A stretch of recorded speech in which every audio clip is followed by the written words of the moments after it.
A capacity for existential flexibility. We'll stick with the Apple theme. Why not? In 1979, Steve Jobs and a bunch of his senior executives visited Xerox PARC. In 1979, Apple was already a big company. They had already had the success from the Apple I and the Apple II. Steve Jobs was already a famous CEO. And as executives do, they visit each other's companies. And on this particular day, they went and visited Xerox's R&D division, Xerox PARC in Palo Alto. And while they were there, Xerox showed them something they had invented called the graphic user interface. And the graphic user interface allowed computer users to move a mouse so that you could move a cursor over the desktop and click on icons and folders in order to work the computer. In other words, you didn't have to learn a computer language anymore. As they're leaving Xerox, Jobs says to his executives, we have to invest in this graphic user interface thing. Remember, if the cause is to empower individuals to stand up to Big Brother, this graphic user interface thing empowers way more people to be able to use the technology. The voice of reason spoke up and said, Steve, we can't. We can't do that. We've already invested millions of dollars and countless man-hours in a different strategic direction. If we change and invest in the graphic user interface, we're going to blow up our own company. We can't just abandon our investment. To which Jobs actually said, if we don't blow up our company, somebody else will. That decision led to the Macintosh, a computer platform so profound that the entire software of Windows is basically designed to act like a Macintosh. A decision so profound that it changed the way computing works today, that now a computer has become an appliance inside our company, inside our homes and our companies for that matter. So common, and we now live in a world in which an individual can indeed compete against a corporation.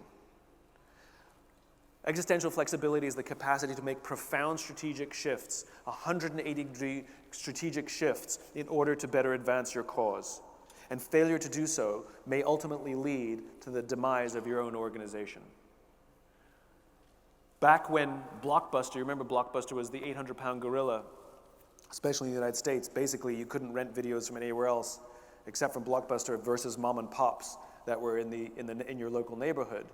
And there was this little upstart company called Netflix that had a new business model based on subscriptions. That you would subscribe, you remember, then they would send you the DVDs and you can keep them for as long as you want, versus how we used to rent videos in the past.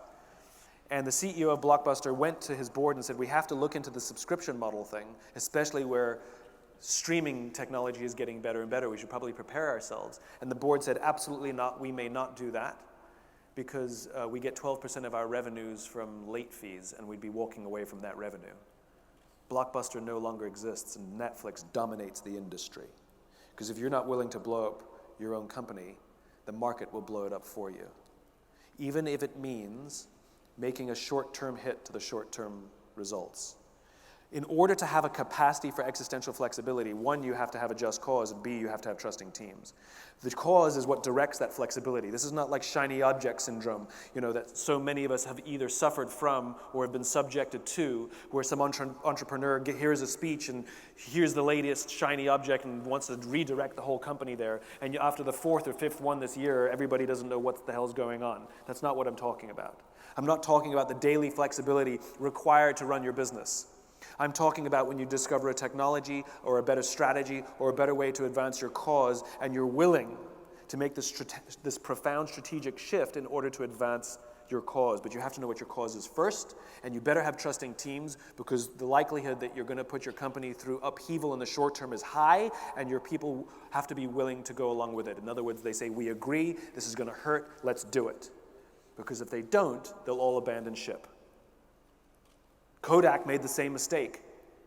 George Eastman invented film. George Eastman is the very reason why you and I can take pictures of our own families and our own holidays. Prior to George Eastman, the only way you could take a picture was to hire a professional photographer. He was obsessed with democratizing photography. He was obsessed with making it simpler and simpler and simpler so more and more people could engage in photography. And in 1975, one of the engineers, Steve Sasson, at Kodak, who believed in George Eastman's just cause, invented the digital camera. Unfortunately, there have been so many leadership changes at Kodak over the years that the current executives had adopted a finite mindset. And when they saw the digital camera, they decided to suppress the technology for fear that it would cannibalize film sales. Because the company had built its monstrous self and based on chemicals and developing and cameras and all the rest of it. And they couldn't imagine the upheaval to become a digital camera. They knew once the genie was out of the bottle, there was no putting it back. They knew they had about 10 years. They predicted about 10 years before the digital technology would show up somewhere else. And amazingly, to the year, exactly 10 years later, digital technology started to show up from other companies. And the digital revolution started to take hold. In fact, Kodak made billions of dollars from the royalties they received from the patents they had for the digital cameras, for the digital technology. And when those patents ran out, 5 years later, they were bankrupt. Because they refused. They couldn't go through the existential flex. They had abandoned their just cause. They'd adopted a finite mindset. The teams were no longer trusting teams because the company was so driven by short-term gains and short-term goals that for so many years they thought they were doing well because of those royalties until they no longer existed as a threat or as a significant market player. Do you have a capacity for existential flexibility? If you want to stay in the game, in the infinite game, you better.